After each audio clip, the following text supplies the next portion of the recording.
Un cordial saludo para todo el grupo y nuevamente bienvenidos a otro video explicativo en el marco de este módulo de anatomía para terapias corporales. En esta ocasión vamos a discutir los aspectos principales sobre la osteología o el estudio de los huesos de la extremidad inferior humana. Comencemos. Como ya se había esbozado en un tema anterior, a la extremidad inferior humana le competen principalmente dos o tres funciones dentro del organismo o del cuerpo humano. Esas dos o tres funciones podríamos resumirlas o podríamos mencionarlas diciendo que primero que todo, como ya habíamos dicho, es una extremidad que está diseñada para soportar peso. Eso hace que sea un segmento o una parte del cuerpo mucho más grande que la otra extremidad, que la extremidad superior. Habíamos dicho en algún momento que la extremidad superior estaba diseñada para generar movimientos o manipulación de herramientas, ¿sí? Pero la idea es que la extremidad inferior, a diferencia de la superior, está diseñada para soportar peso, prácticamente todo el peso del cuerpo y asentarlo sobre el suelo. Eso, como habíamos mencionado, explica precisamente la diferencia que hay entre las proporciones corporales y el grosor de esta extremidad comparada con la superior. Adicional a eso, tiene la función también de permitir el desplazamiento del cuerpo o la locomoción, tal cual como se ve en la imagen. Este es un segmento que no solamente se diseñó para cargar peso, sino también para permitir que el organismo entero se pueda desplazar o se pueda mover en el espacio. Ya también habíamos mencionado que no es propiamente la forma más eficiente de desplazarse sobre la Tierra, porque pues no en balde evolutivamente la forma más eficiente siempre será sobre cuatro extremidades, pero en nosotros estas extremidades pues son un ejemplo precisamente de esa gran adaptación que hicimos desde el punto de vista evolutivo para desplazarnos en dos extremidades. Podríamos decir a grandes rasgos que esas son como las dos funciones principales. Adicional a eso, podríamos también sumar el hecho de que estas dos extremidades, las inferiores, pues son las que en última instancia se encargan de controlar los centros de gravedad del cuerpo.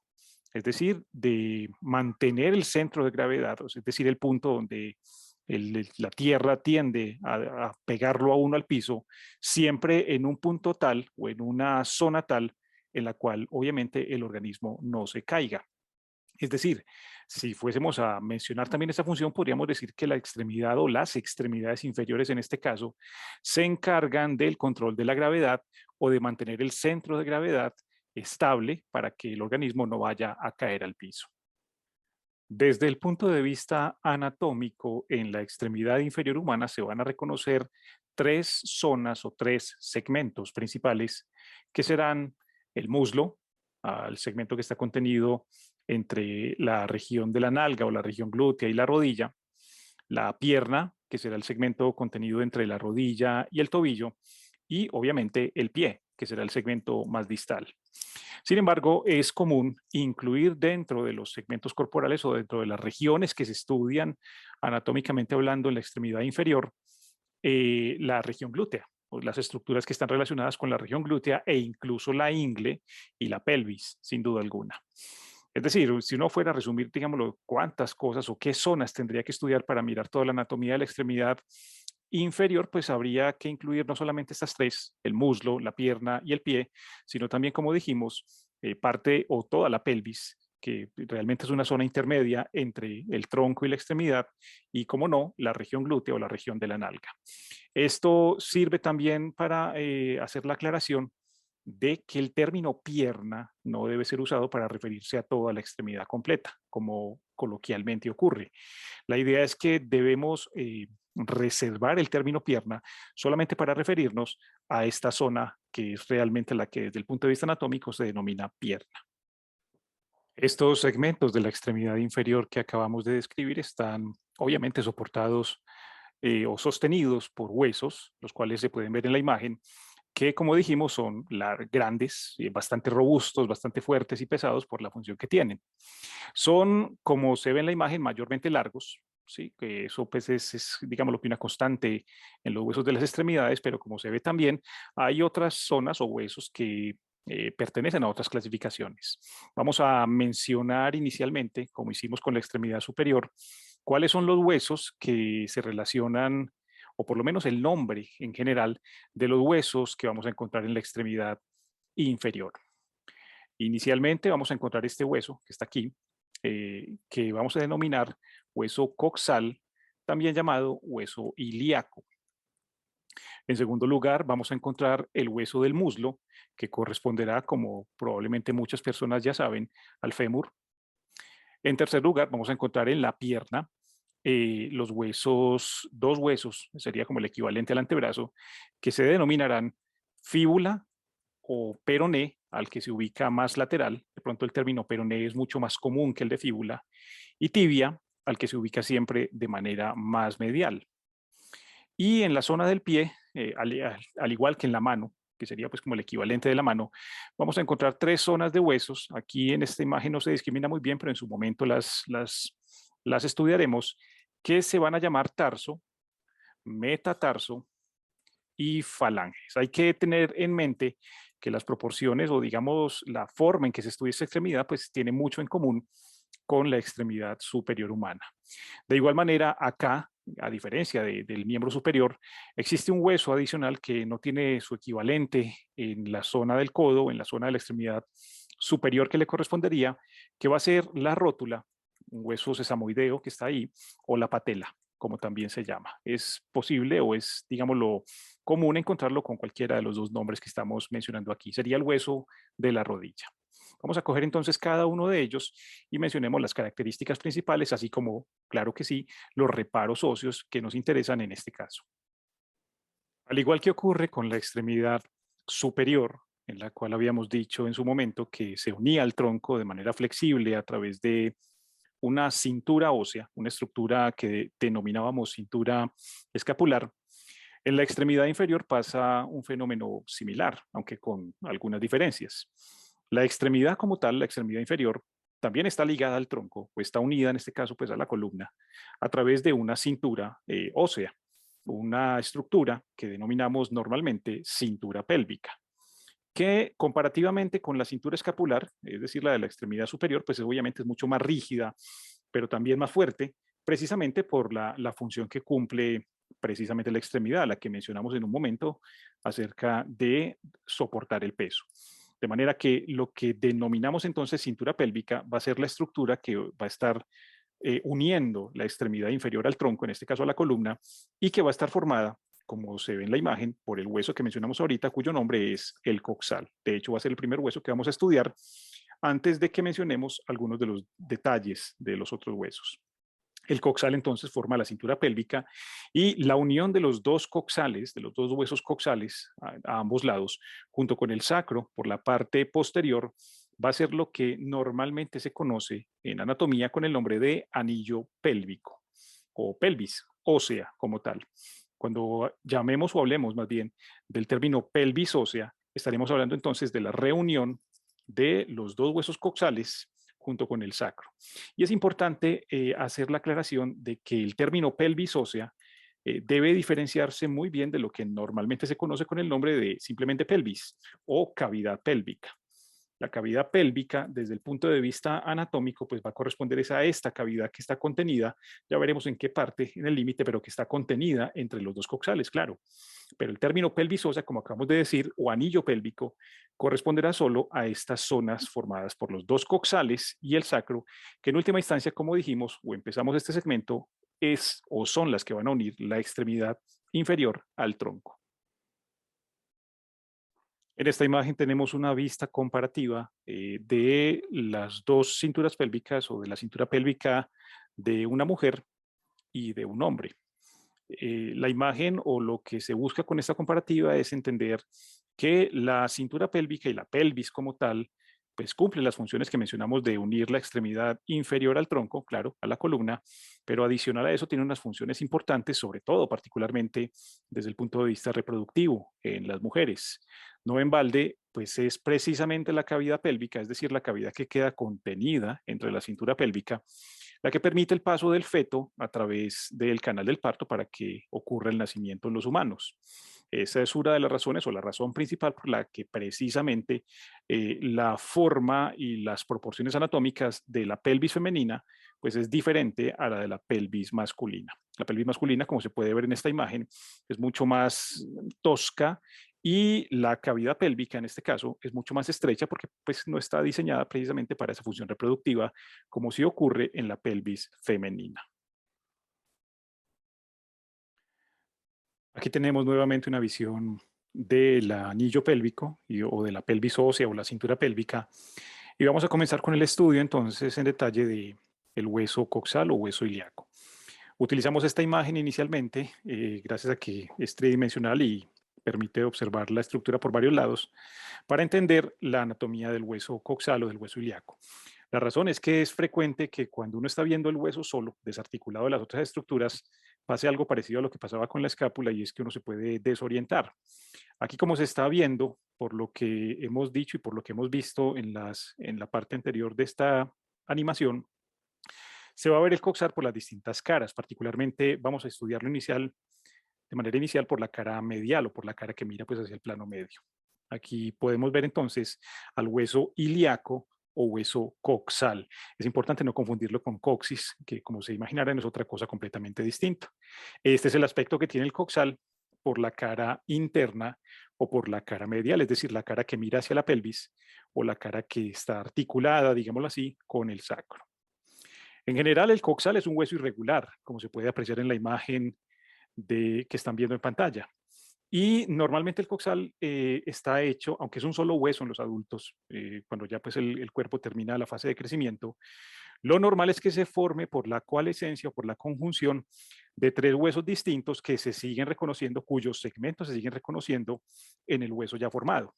Por ejemplo, esta porción que está hacia abajo y hacia atrás en el coxal, normalmente se conoce con el nombre de isquion porque precisamente es un hueso independiente que durante el crecimiento pues se va a unir en esa posición o queda en esa posición. Entonces la parte más baja y más posterior del hueso ilíaco la vamos a denominar siempre isquion. Sigue siendo parte, como se podrán imaginar, de todo el hueso coxal, pero a esta porción, con ese límite que está ahí, que enseguida vemos o veremos con colores, discriminado por colores, pues se llamará entonces hueso isquiático o simplemente isquion. De igual manera, las otras dos porciones van a ser el pubis, que se encuentra siempre hacia abajo y hacia adelante, es decir, es antero inferior, es esta porción que está acá, siempre hacia adelante, y el ilion, que será la porción que se encuentra hacia arriba, la porción superior. Esas serían básicamente entonces las tres porciones del hueso coxal. Y cambiamos de imagen a otra pista esquemática, esta vez del hueso coxal, en donde aparecen marcadas, ahora sí, discriminadas en color, las tres porciones o los tres huesos que lo forman normalmente. Nuevamente quedamos entonces que el ilion va a ser la parte superior, el isquion la parte postero inferior y el pubis será la parte antero inferior, la parte que está hacia adelante y hacia abajo. Nuevamente llamo la atención sobre el hecho de que se está viendo el coxal acá por la cara interna, por la cara medial, la cara que mira hacia la pelvis, y debe diferenciarse con los detalles que tiene del aspecto que tiene el coxal cuando se voltea y se ve por la cara lateral, que sería más o menos una imagen similar a esta que está acá. Este es el mismo coxal, pero visto por la cara lateral o por la cara externa, es decir, la cara que mira ahora sí hacia la nalga, hacia la región glútea y hacia la zona de la cadera. Se pueden apreciar inclusive las mismas zonas, las mismas tres porciones óseas como acabamos de mencionar.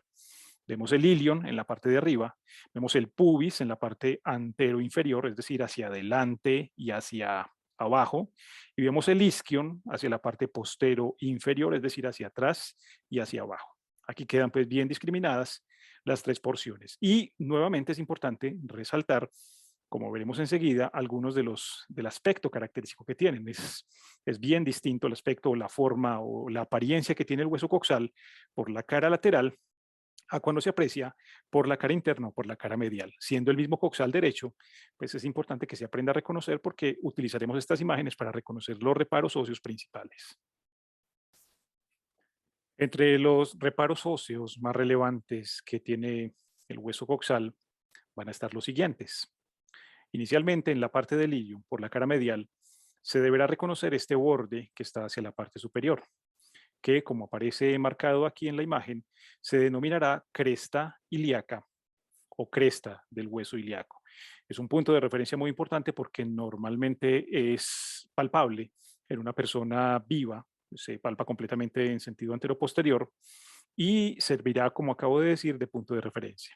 Cada que nos refiramos a la cresta del ilíaco o la cresta ilíaca, estaremos hablando de este borde que recorre el hueso ilíaco en toda su parte superior. Es un borde rugoso que servirá, como acabo de decir, de punto de ubicación para otras estructuras.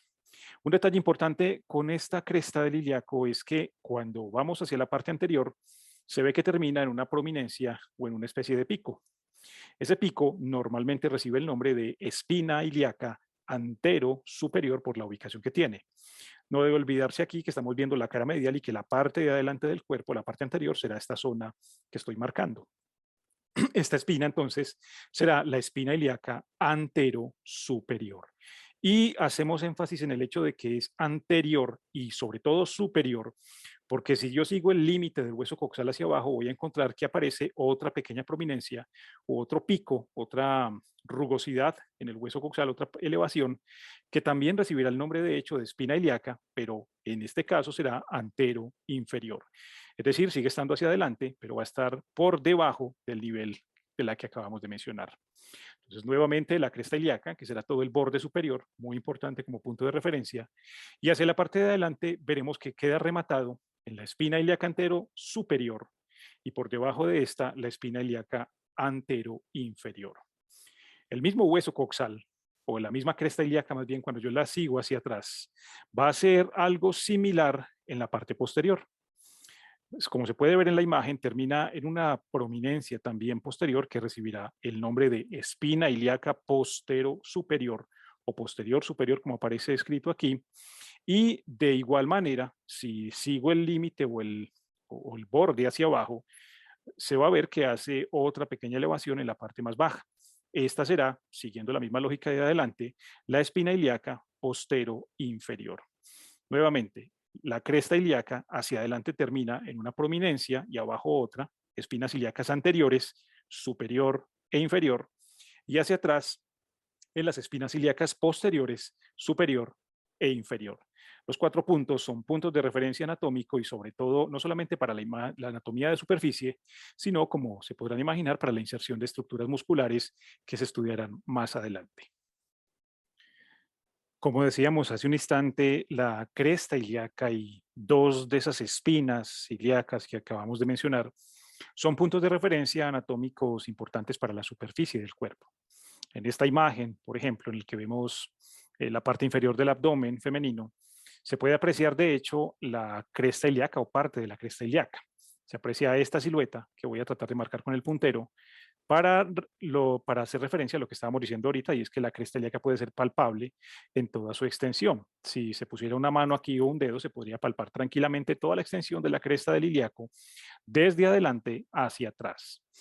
De igual manera, creo que es bastante notorio, se aprecia esta prominencia que está aquí abajo. Esa prominencia corresponde a la espina ilíaca antero superior, el remate que tenía hacia la parte anterior la cresta ilíaca que veíamos hace un instante como tal. Entonces ambos son puntos de referencia realmente. Tanto la cresta ilíaca, como se podría o se puede evidenciar en esta silueta, aquí también se vería en esta otra imagen, como la espina ilíaca antero superior, que siempre es palpable y se puede de hecho visualizar muy fácilmente, sobre todo cuando hay poca cantidad de grasa, pero se puede palpar, aún si el panículo adiposo es algo redundante en esta zona. Igualmente en esta imagen se puede apreciar un detalle de superficie que se relaciona con la cresta ilíaca y con las espinas ilíacas que estamos estudiando. Aquí se ve de manera esquemática la posición del anillo pélvico o de la pelvis, de los dos coxales en este caso. Se aprecia la cresta ilíaca que estábamos estudiando y se aprecia la posición de las espinas ilíacas postero superiores. Recordarán que es el remate que tiene hacia atrás la cresta ilíaca, esta rugosidad que se marca de manera inicial. De hecho, aquí están la espina ilíaca postero superior y las espinas ilíacas postero inferiores. Llamo la atención sobre las espinas ilíacas postero superiores porque sobre la superficie del cuerpo marcan también un punto de referencia que es fácil de reconocer y que habla de cuando se ven de que la pelvis está en una posición adecuada y la columna tiene o mantiene las curvaturas normales que debe tener.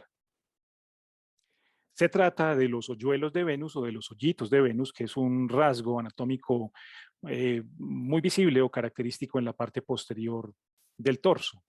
Aquí se logran ver estas dos depresiones que anatómicamente coinciden pues, de manera precisa con el punto donde están las espinas ilíacas postero-superiores, las que veíamos hace un instante en la imagen anterior. Esto, como acabo de decir, cuando se aprecian y cuando se marcan, o por lo menos cuando están presentes, habla de que la posición de la pelvis y la relación mecánica de la pelvis y la columna es adecuada. Es frecuente encontrar personas en las cuales no se marquen o no se vean, y esto sugiere que en esa persona particularmente hay una simetría muscular o una simetría mecánica que hace que la pelvis se cambie o cambie de posición, lo mismo la columna, que se rectifique eventualmente las curvaturas que tiene, y eso puede estar asociado a problemas de espalda, a dolores o a dolores pélvicos o a dolores eventualmente en la región de la nalga o en la región glútea. Nuevamente entonces los hoyuelos de Venus o los hoyitos de Venus marcan sobre la superficie del cuerpo la posición de las espinas ilíacas postero-superiores. De igual manera, y como también parte de la anatomía de superficie del cuerpo, debe tenerse en cuenta un detalle que marca un punto de referencia. Si se tocan en una persona los puntos más altos de las crestas ilíacas que corresponderían en esta imagen a este punto, si yo pusiese, digámoslo así, una marca o pusiese los dedos ahí y trazase una línea horizontal entre esos dos puntos, entre las partes más altas de las dos crestas del ilíaco, normalmente esa línea deberá pasar siempre por la mitad de la vértebra L4. Esto en anatomía normalmente se conoce con el nombre de plano supracrestal o supracrestilio, precisamente porque va superiores a las crestas del ilíaco. Cuando en anatomía hablemos del plano supracrestal, deberán recordar entonces que estamos hablando del plano horizontal que pasa por la parte más alta de las crestas ilíacas y que, como acabamos de decir, coincide con el nivel en que está colocada o puesta la vértebra, la cuarta lumbar, L4. Este es un punto de referencia importante porque precisamente en L4, si yo trazase una línea hacia adelante o si yo mirara qué coincide hacia adelante con L4, pues me voy a encontrar inmediatamente el ombligo. Es de hecho el punto en donde está puesto el ombligo o donde está, o la altura a la que está el ombligo sobre el abdomen. Pero más allá de que esté el ombligo a esa altura o no, ese plano L4, esa línea L4 entre la parte más alta de las dos crestas ilíacas, es un punto de referencia muy importante que se usará pues, no solamente desde el punto de vista mecánico, sino como guía en el drenaje linfático del tronco. Es normal, como se verá más adelante, en otros módulos diferentes, que la linfa que se produce sobre las zonas que están superiores al plano L4, la linfa del tronco, de la piel, de los músculos, la linfa superficial de esta parte del cuerpo, si está por encima del plano L4, normalmente esa linfa se drena hacia los ganglios linfáticos de la axila. Obviamente cada uno a su respectivo lado, pero todas las estructuras que están por debajo del plano L4, la linfa que producen normalmente se drenará hacia los ganglios de la ingle, es decir, deberá ser llevada hacia adelante y drenará siempre hacia la ingle. Esto, como se podrán imaginar, es similar en la parte anterior. Es el mismo plano L4, simplemente que ahí la referencia estará más clara porque estará presente el ombligo a la misma altura. Recuerden entonces el plano supracrestal o plano supracrestilio, que siempre se mide tomando una marca entre los puntos más altos de las crestas ilíacas y trazando una línea imaginaria horizontal entre esos dos puntos. Eso siempre será el plano L4, plano supracrestal, o lo que es lo mismo decir, la altura donde está ubicada el ombligo. Volviendo a esta imagen en la que vemos el coxal nuevamente por la cara interna, los otros puntos o los otros reparos óseos que deberemos reconocer son los siguientes. A toda esta zona superior del hueso ilíaco, o del ilion en este caso, la zona plana de ese hueso, la llamaremos normalmente ala del ilion o ala del hueso ilíaco. Estoy hablando de toda esta zona superior del ilíaco. De igual manera, sobre la cara medial del ala del ilion se marca una concavidad o una depresión que recibe normalmente el nombre de fosa ilíaca. El músculo, de hecho, que está ubicado ahí, pues recibe el mismo nombre, es el músculo ilíaco. La idea es que esto, aunque se verá mejor en una imagen anterior, una imagen donde se vea la pelvis de adelante, es netamente una depresión, una concavidad en donde estará puesto el músculo ilíaco. Esa será la fosa ilíaca. En la misma imagen o en esta misma imagen debemos hacer referencia a ubicar la zona donde se une el sacro, que corresponderá a esta zona que estoy marcando con el puntero. Usualmente en anatomía eso se conoce con el nombre de cara articular o faceta auricular o articular también para el sacro. Ahí en ese punto es donde se une el sacro para completar, digámoslo así, la pelvis o reforzar, digámoslo así, la parte posterior de la pelvis o terminar la parte posterior de la pelvis. Será esta zona que estoy marcando aquí. Esta línea que delimita o que marca el límite entre el abdomen y lo que realmente es la cavidad pélvica, que es esta zona que está aquí abajo, se denomina normalmente línea arqueada o línea arcuata, tal cual como aparece aquí. De igual manera, en esta imagen se pueden ver hacia abajo en el pubis las partes principales o las que nos interesan como puntos de referencia.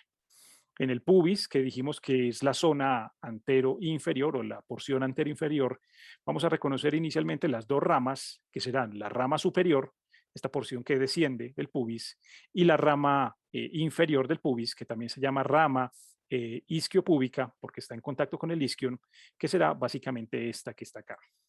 A este punto que está aquí más anterior se le denomina normalmente espina del pubis. Es una pequeña cresta que está aquí o una pequeña saliente que tiene el pubis hacia la parte anterior. Nuevamente recordamos entonces en el ilion, propiamente el alerón ilíaco, que será toda esta zona plana, en ese alerón la concavidad que será la fosa del ilíaco, el hueco o la depresión que se marca aquí, y la faceta o carilla auricular, que será esta zona donde se articula el sacro. También vamos a ver en esta misma imagen, en el pubis propiamente, las ramas del pubis. Además de reconocer la porción, deberemos reconocer la rama superior del pubis y la rama inferior del pubis, y como no, la espina del pubis, que será esta prominencia que está hacia la parte anterior. Un detalle también, ahora antes de seguir con el isquion, es que en el ilion, hacia la parte de atrás, como se puede apreciar en esta imagen, hay una zona engrosada o rugosa, que es esta que está aquí. Esa zona engrosada, que de hecho es bastante abultada, se conoce normalmente con el nombre de tuberosidad del ilíaco o tuberosidad ilíaca. Es o pertenece propiamente al ilion. Y ahora sí, bajando al isquion, en la zona donde está el isquion, que dijimos que era la porción que estaba hacia abajo y hacia atrás, vamos a reconocer básicamente las siguientes o los siguientes reparos óseos. Primero que todo, esta saliente que se ubica posterior, esta es la parte posterior, no lo olviden, que se denominará espina isquiática o también espina ciática. Es importante recordar que el término isquiático o ciático son similares, significan lo mismo. De manera que esta saliente que está aquí será la espina ciática o espina isquiática, así como estas dos salientes que están aquí serán las espinas ilíacas porque pertenecen obviamente al ilio. Esta será entonces la espina isquiática o espina ciática. Y estas dos muescas que están aquí, que se marcan en el isquion, o más bien entre el isquion y el ilion, van a corresponder a las escotaduras isquiáticas o escotaduras ciáticas. Esta primera muesca será la escotadura ciática mayor, obviamente por el tamaño que tiene, y esta que es mucho menos pronunciada será la escotadura ciática o isquiática menor. Repito nuevamente, en el isquion debemos reconocer la espina isquiática o espina ciática, la escotadura ciática mayor y la escotadura ciática menor, siempre ambas de ubicación, o los tres más bien, de ubicación posterior. De igual manera debemos reconocer en el isquion propiamente esta zona rugosa que se marca hacia la parte inferior. Es visible acá, aunque obviamente por la otra imagen también, o en la imagen lateral también será más visible, creo yo, que corresponde a la tuberosidad isquiática o tuberosidad del isquion, que digamos es un punto de referencia importante porque es el sitio precisamente donde uno se sienta, donde el cuerpo humano se sienta o donde se apoya el peso del cuerpo cuando uno está sentado. Cuando uno está correctamente sentado, todo el peso del cuerpo queda apoyado precisamente sobre el isquion y particularmente sobre esa rugosidad, este borde grueso que está aquí, que es la tuberosidad del isquion. Finalmente aparece este agujero que está acá, bastante notorio, que será visible por ambas caras en el ilíaco o en el coxal y que recibe el nombre de agujero obturador o foramen obturador. Esos serían a grandes rasgos los principales reparos óseos a reconocer por la cara medial o por la cara pélvica, la cara interna que tiene el hueso coxal. En esta imagen tenemos nuevamente el hueso coxal, un esquema del hueso coxal, pero visto por la cara lateral. es decir, la cara que mira hacia la zona de las caderas y a la región glútea o a la zona posterior.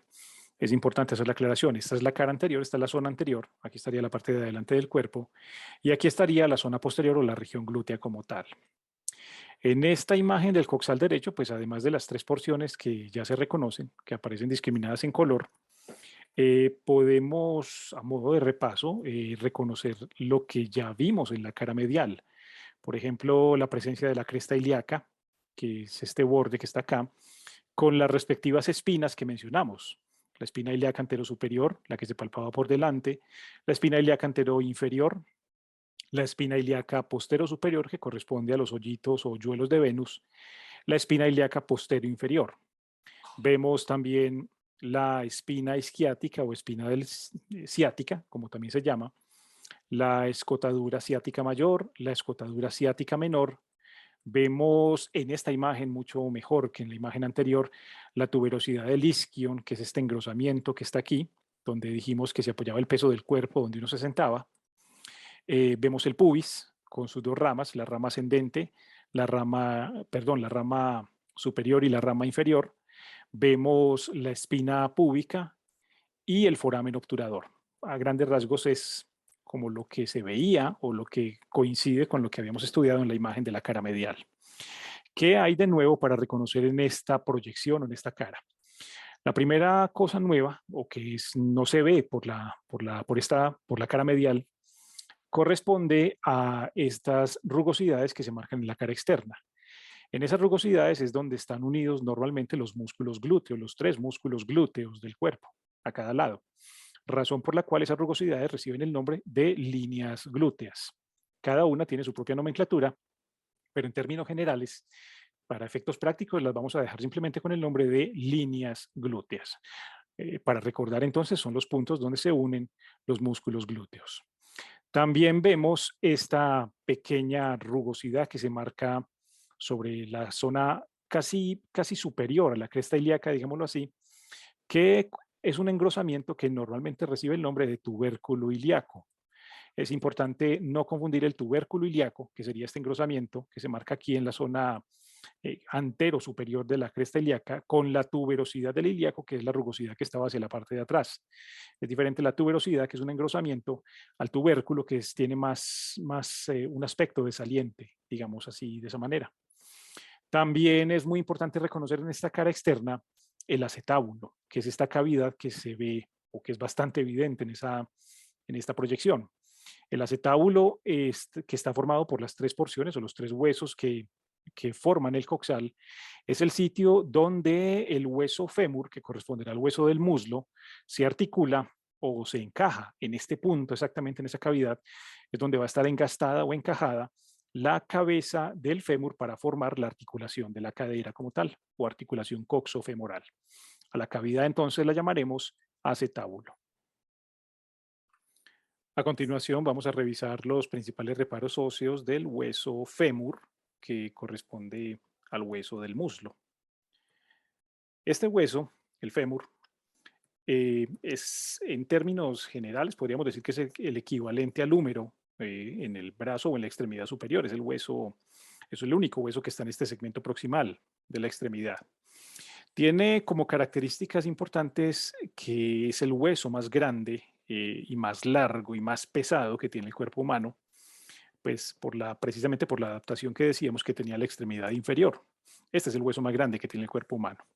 Típicamente es un hueso largo, como se puede apreciar en esta imagen, con sus respectivas epífisis o extremos ensanchados y su diáfisis o su cuerpo, que sería pues el equivalente en este caso. Tiene accidentes o reparos óseos importantes, pero vamos a centrarnos en los principales o los que nos sirven de punto de referencia para reconocer algunas estructuras o músculos que se van a pegar o unir ahí. Vamos a ampliar un poco la imagen para centrarnos en la epífisis proximal del fémur, que es esta que estamos marcando acá. ¿Qué cosas vamos a reconocer en esa epífisis? Inicialmente, como se podrán imaginar, la zona que se articula con el acetábulo del coxal o que se une al coxal, que va a ser la cabeza femoral, sería el equivalente a la cabeza del húmero en el brazo. Esta será entonces, vista por la cara anterior y por la cara posterior, en el lado derecho, la cabeza del fémur o la cabeza femoral. Es toda la que aparece en este mismo color, en esta misma tonalidad. Dicho de una vez, la cabeza femoral, al articularse o al incrustarse o engastarse en el acetábulo, forma entonces la articulación de la cadera o articulación coxofemoral, que es la misma que se conoce coloquialmente con el nombre de articulación de la cadera. De igual manera, vamos a reconocer, además de la cabeza del fémur, esta zona estrecha que se marca aquí, que corresponderá al cuello femoral. Es todo lo que circunda, digámoslo así, esta zona de estrechamiento que tiene el hueso después de la cabeza. Aquí lo podemos ver en la proyección posterior, cuello del fémur. Siguiendo más abajo del cuello, que es este estrechamiento, vamos a encontrar una serie de salientes o unas crestas que son muy características del fémur. Esas crestas reciben el nombre de trocánteres, y como se puede ver en la imagen claramente, son dos. Hay una que es de un tamaño mucho mayor que la otra, que recibirá propiamente el nombre de trocánter mayor del fémur. Estamos hablando de esta cresta o esta saliente externa lateral, que es notoria y que de hecho es palpable en la zona inferior de la cadera, por la cara lateral de las caderas. El trocánter mayor. Aquí se puede apreciar en la zona lateral el aspecto o el tamaño o cómo es de notorio. También existe una pequeña saliente hacia la zona interna o la zona medial del fémur que corresponderá al trocánter, en este caso al menor, pues obviamente por la comparación de tamaño. Entonces, recordamos entonces que tiene un trocánter mayor de ubicación externa y un trocánter menor de ubicación medial o de ubicación interna. También vamos a reconocer dos cosas que sirven como puntos de referencia, que serán esta pequeña rugosidad que se hace por la cara anterior, por la zona de adelante, entre los dos trocánteres. Esta línea recibe el nombre de línea intertrocantérea o intertrocantérica, como aparece aquí. En la zona posterior o en la parte de atrás aparece también un equivalente, pero ya no es una línea, sino propiamente un borde, un labio grueso que se forma entre los dos trocánteres. Este borde o esta saliente recibe el nombre ya no de línea, sino de cresta intertrocantérica o cresta intertrocantérea. Como detalle es importante aclarar que la línea siempre será de ubicación anterior, como se puede ver en la imagen, y la cresta intertrocantérica será siempre de localización posterior.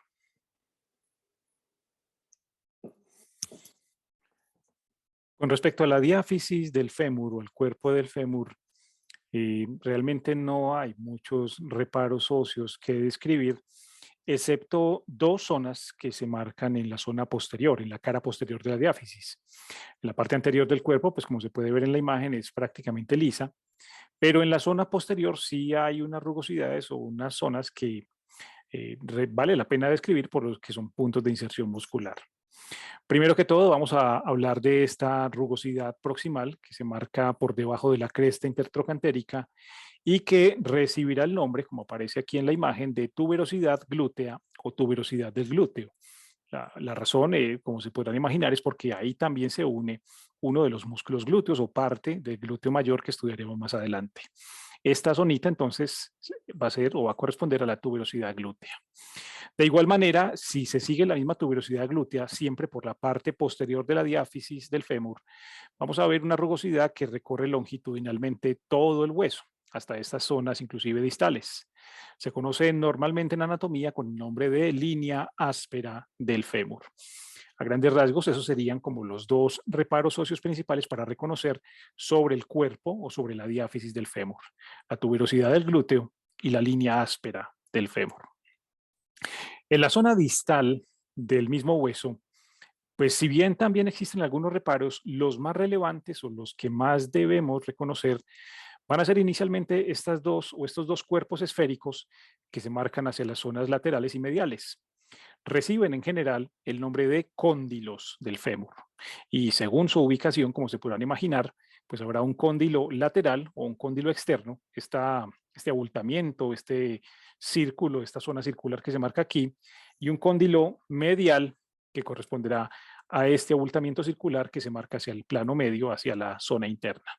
Vistos por la zona posterior, pues se puede apreciar con más detalle la forma circular que tienen o la forma esférica que tienen. El cóndilo interno o cóndilo medial y el cóndilo externo o cóndilo lateral.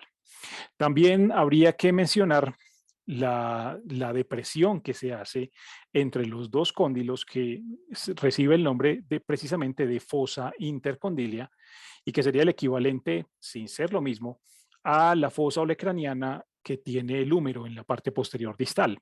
Aquí, al estar entre estos dos cóndilos, pues la llamamos simplemente fosa intercondilia. Yo diría que a grandes rasgos, más allá, pues, obviamente, de los otros reparos óseos, esos serían los principales, los dos cóndilos y la fosa intercondilia. En la imagen tenemos la patela o rótula, que como dijimos es uno de estos huesos que aparece característicamente en la extremidad inferior y que no tiene su equivalente en la extremidad superior. Para clasificarlos, si fuésemos a decir qué tipo de hueso es, diríamos que es un hueso sesamoideo. Recordarán que son aquellos huesos sesamoideos, son los que tienen forma de semilla. Y de este podemos decir que es el sesamoideo más grande que tiene el cuerpo humano. Es un hueso que realmente no hace parte del fémur, sino que se articula con él. De hecho, tiene una superficie por la cara posterior precisamente para unirse o para articularse con el fémur, pero no es parte integral del fémur como tal.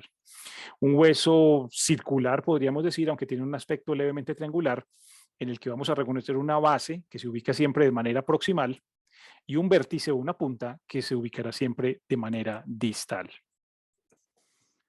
Vamos a continuación a mencionar o a describir la tibia, el siguiente grupo de huesos, o más bien el primero del siguiente grupo de huesos que corresponden a la pierna, en este caso. Se recordará que pierna, como dijimos, es el segmento que está contenido entre la articulación de la rodilla o articulación femorotibial y la articulación del tobillo. A este segmento, entonces, van a corresponder anatómicamente dos huesos largos que se ven en la imagen, tanto en la cara anterior como en la cara posterior, que serán la tibia, que como ya dijimos es el que se ubica más interno, más medial y un poco más anterior, y el peroneo, la fíbula, que es el que se ubica siempre de manera más lateral y discretamente más posterior. Sobra decir, creo, la diferencia en tamaño, porque es bastante obvia. La tibia es mucho más grande y mucho más voluminoso que el peroné. De hecho, la tibia, comparativamente con el fémur, es el segundo hueso más grande que tiene el cuerpo humano, obviamente después del fémur. Tomemos inicialmente la tibia y veamos las relaciones anatómicas que tiene y los reparos óseos relevantes. Primero que todo, pues decir que es el hueso que se articula con el fémur para formar la articulación de la rodilla. Y segundo, que distalmente se va a relacionar con el tarso del pie, que sería esta primera zona, particularmente con el hueso astrágalo, que veremos en unos momentos. Es típicamente un hueso largo, es bastante evidente, con dos epífisis, una proximal y una distal, y obviamente su respectivo cuerpo o su respectiva diáfisis. Con respecto a la epífisis proximal, tenemos que decir que los principales reparos óseos van a ser tres, además del reconocimiento de la propia epífisis. Primero, diríamos que habría que reconocer estas dos semiesferas que se marcan hacia la parte lateral de la epífisis proximal, que van a recibir también el nombre de cóndilos de la tibia en este caso. Serían el complemento de los cóndilos del fémur que estudiábamos hace un momento. De hecho, es precisamente en esa zona donde se forma la articulación de la rodilla y donde se ve que hay una complementariedad entre los cóndilos del fémur y de la tibia. Estos no son círculos perfectos, digámoslo así, o esferas tan marcadas como lo pueden ser, por ejemplo, los cóndilos del fémur, pero sí se alcanza a ver la forma semiesférica que tienen, que es simplemente, como dijimos, para complementar o para recibir, en este caso, entre comillas, los cóndilos femorales. Estos serán entonces los cóndilos de la tibia, el cóndilo externo nuevamente o cóndilo lateral y el cóndilo medial o cóndilo interno por su posición anatómica. De igual manera, debemos reconocer en la tibia esta prominencia que se marca hacia la parte anterior. Es muy importante como punto de referencia. Esto es realmente una elevación que tiene la tibia en la cara anterior y que recibe el nombre de tuberosidad de la tibia o tuberosidad tibial. Vale la pena volverla a mencionar porque además, así como los cóndilos, son fáciles de palpar en la zona de la rodilla y particularmente en esta tuberosidad tibial, además del hecho de que se unan algunos músculos o un músculo importante ahí que es el cuádriceps, ese es el punto donde el cuerpo reposa cuando se pone de rodillas. Cuando un cuerpo está hincado, de rodillas, está en posición de rodillas, es realmente en esta tuberosidad anterior de la tibia donde se apoya el peso del cuerpo. Esos serían a grandes rasgos los tres puntos principales a reconocer. También hay más, obviamente. Están la meseta tibial, que serían estas superficies que están aquí, o platillos tibiales, y la eminencia intercondilia, pero realmente estos hacen parte de la articulación de la rodilla o están dentro de la articulación de la rodilla y nos quedamos entonces con lo que se palpa en la superficie, que serán los dos cóndilos y la tuberosidad de la tibia. En cuanto a la diáfisis tibial, lo que tenemos que decir inicialmente es que característicamente y a diferencia de la diáfisis del fémur, esta diáfisis es prácticamente toda palpable en la superficie o debajo de la piel. Es muy superficial, sobre todo hacia la cara anterior. En esa diáfisis, que prácticamente no queda cubierta por la cara anterior por músculos, los músculos se ubican usualmente por las zonas mediales y por la zona lateral, vamos a reconocer siempre este borde que está acá, que es muy característico, de hecho, de la tibia. Es como si la diáfisis tuviera filo o tuviera un borde afilado en la cara anterior, que se conoce de hecho con el nombre de cresta tibial o de borde anterior de la tibia. Estoy hablando de toda esta zona que se puede palpar fácilmente en la región anterior de la pierna y que es un sitio frecuente de traumas y bastante doloroso, por cierto. Es la cresta anterior o el borde anterior de la tibia. Y en la epífisis distal de la tibia, el único punto importante a reconocer, además de la propia epífisis distal, va a ser esta prominencia que se hace hacia la zona medial de la región del tobillo. Esa prominencia que tiene la tibia hacia la región medial se conoce con el nombre de maléolo interno o maléolo medial y corresponde, como estamos viendo muy claramente aquí, a la tibia. Esos serían a grandes rasgos los puntos a reconocer o los reparos óseos a reconocer en el hueso tibial. Los dos cóndilos, la tuberosidad anterior de la tibia, la diáfisis y la respectiva cresta o borde anterior y el maléolo tibial o maléolo medial o maléolo interno más bien, que corresponde a la prominencia interna que se hace en la zona del tobillo. De igual manera, en el peroné o la fíbula, que es el hueso más lateral que tiene la pierna, pues vamos a reconocer simplemente como hueso largo, que obviamente es las dos epífisis y la diáfisis. Y básicamente sería lo que habría que reconocer. Lo único es que reciben nombres o variantes con respecto a esas partes que mencionamos. A la epífisis proximal se le llama normalmente cabeza del peroné. A la diáfisis se le seguirá llamando cuerpo, como normalmente se le llama a todos los huesos largos. Y a la epífisis distal, o la llamaremos en este caso como equivalencia al maléolo interno, lo llamaremos maléolo externo o maléolo lateral. Este maléolo externo es el que forma precisamente la prominencia que se ve hacia afuera en la zona del tobillo. Sería el maléolo externo o el huesito que se marca por la cara externa del tobillo. Nuevamente entonces la cabeza del peroné, el cuerpo o la diáfisis del peroné y el maléolo externo o maléolo lateral.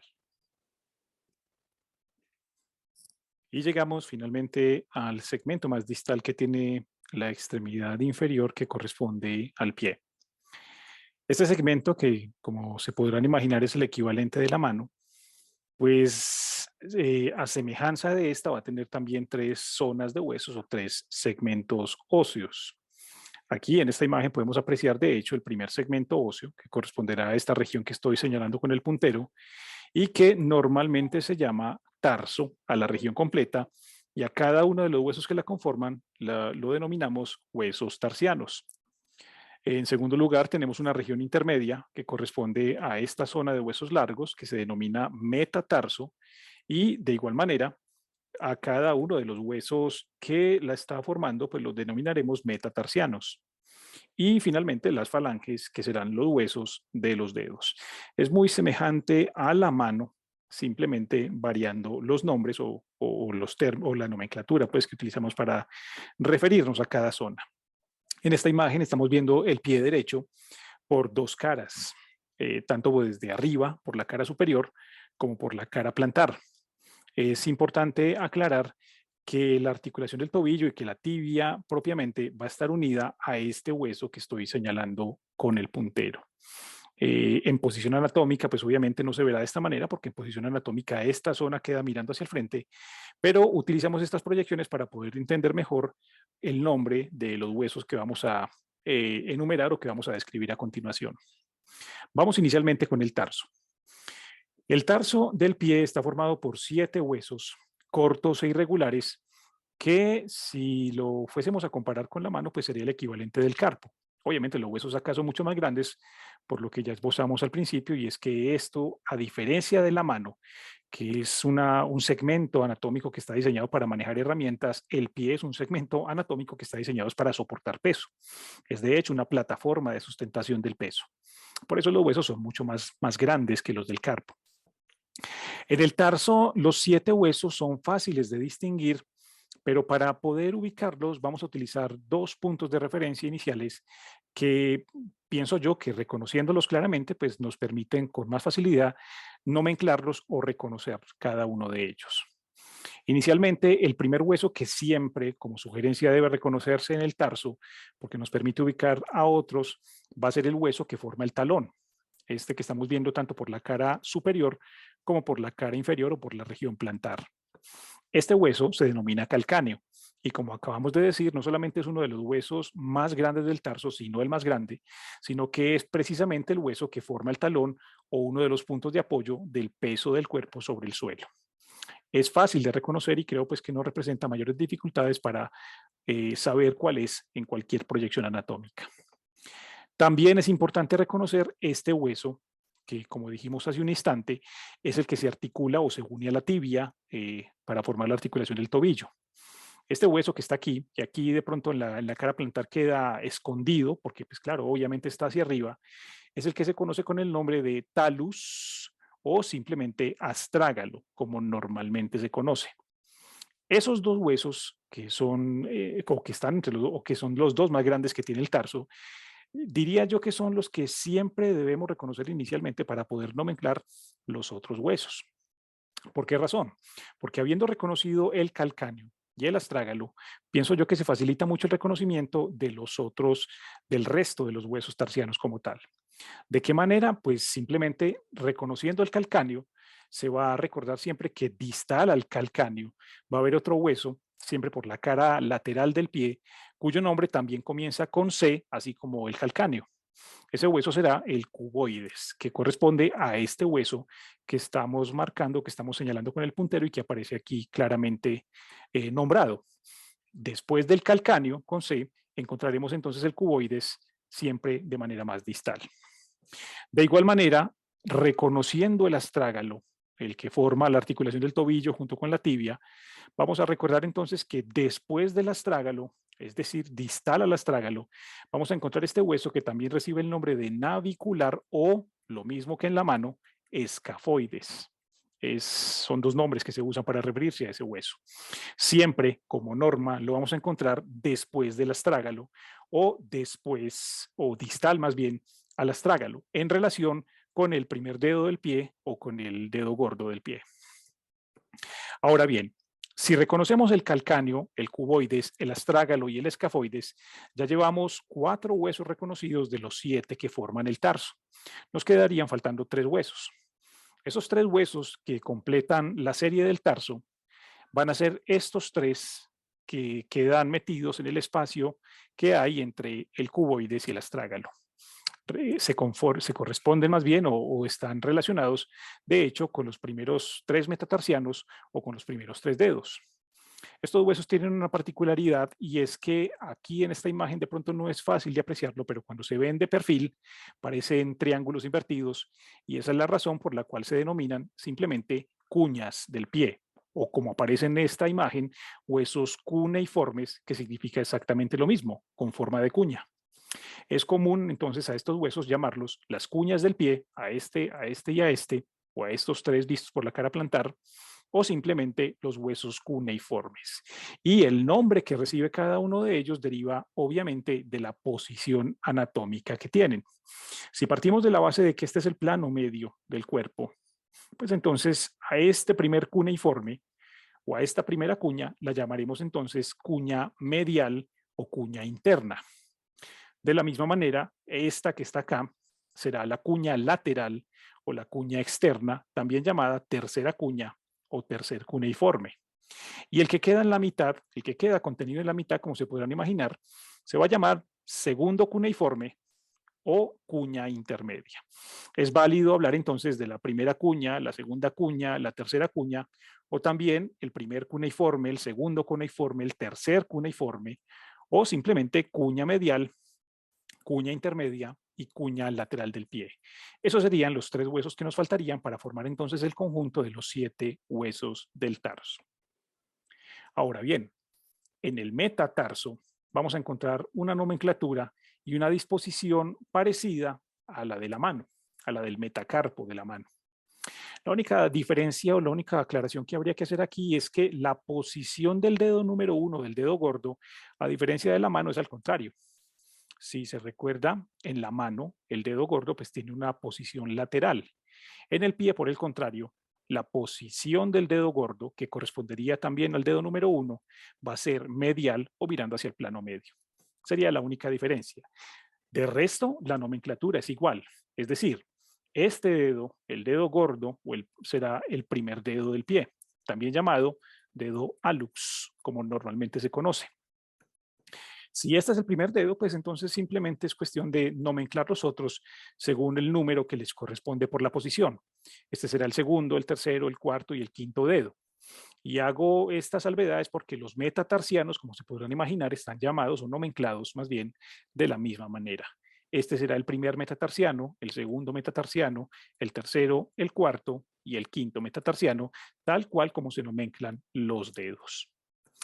Con respecto a los tipos de hueso que son los metatarsianos, pues queda bastante claro que son huesos largos y que al igual que en el metacarpo, las partes que tienen estos huesos van a ser similares.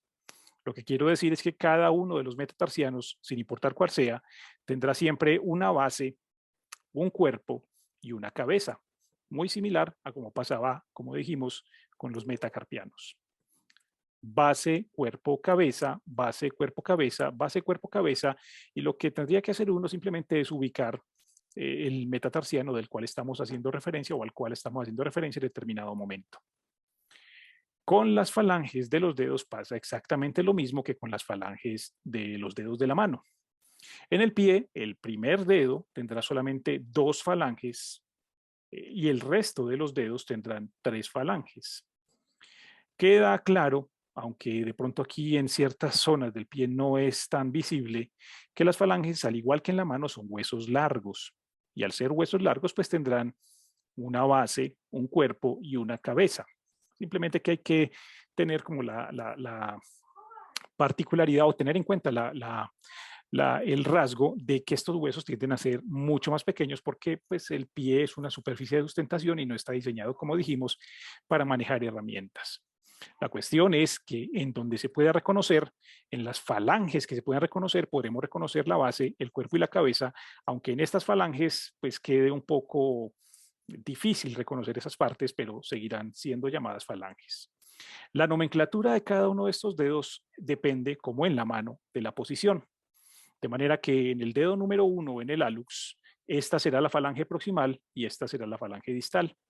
Y en los otros dedos del pie, pues simplemente hablaremos de falange proximal, falange intermedia y falange distal, lo cual aplica para los dedos 2 a 5. Es, como dijimos, muy similar a la mano, aunque salvando las diferencias y cambiando los nombres donde corresponde obviamente cambiarlos.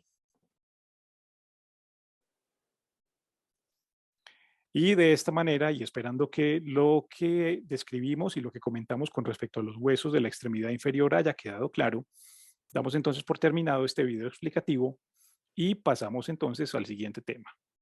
Muchas gracias.